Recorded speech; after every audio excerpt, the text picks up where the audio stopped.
The second full week of the legislative session in Frankfort is now drawing to a close, and it has been extremely busy at the Capitol, almost like what it normally feels like for the last couple of weeks of session is what it's felt like so far.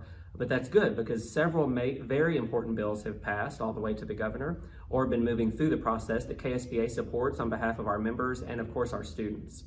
Now that redistricting is out of the way for the state, House, and Senate and the U.S. Congress seats, they were able to move forward very quickly this week with Senate Bill 5 and House Bill 5, which are identical bills providing relief for the most immediate needs for their tornado recovery efforts down in Western Kentucky.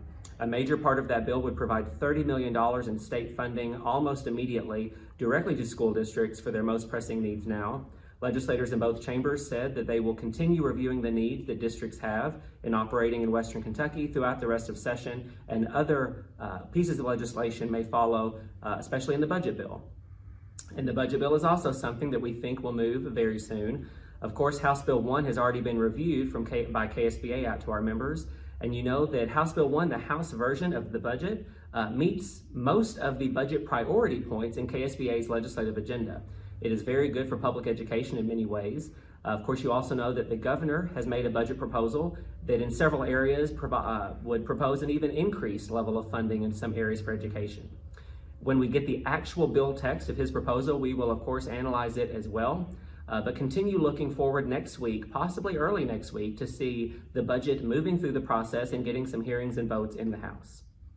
Senate Bill 25 is another very important bill that KSBA supports on behalf of all of our districts and students, dealing with continuing to provide some of the COVID flexibility that we have had so far from the last special session. Senate Bill 25 already passed out of the Senate and has been heard in the House and has had some amendments to it that make it even more positive. Apart from providing every school 10 temporary remote instruction days, which is very important for every district, it also extends some return to work provisions for our retired employees that we are having work in our schools to meet staff shortages. It also, in an amendment from the House, will extend the legal liability relief that was in Senate Bill 5 from the last regular session, which is another one of the major priorities on the KSBA legislative agenda. Senate Bill 9, the Read to Succeed Act, was heard this week in the Senate Education Committee. That is one that KSBA continues to review, which would make some changes to how we teach teachers how to teach reading, and then how they do that for our students, especially in kindergarten through grade 3.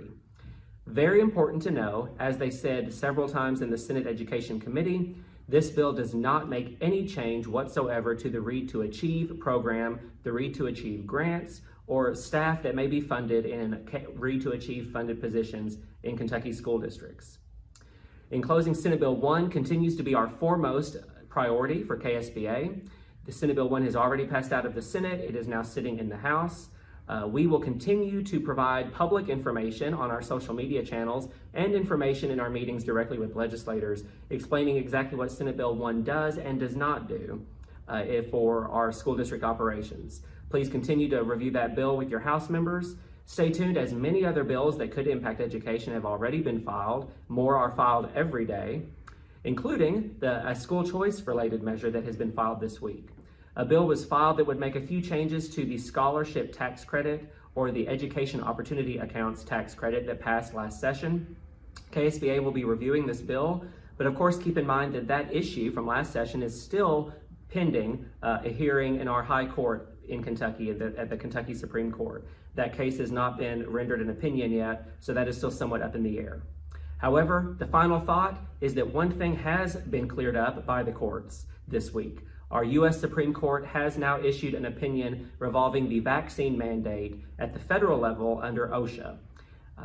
This week, the Supreme Court held that that mandate will continue to be stayed. It will not take effect until the lower federal courts can hear the full issues, which may take quite some time.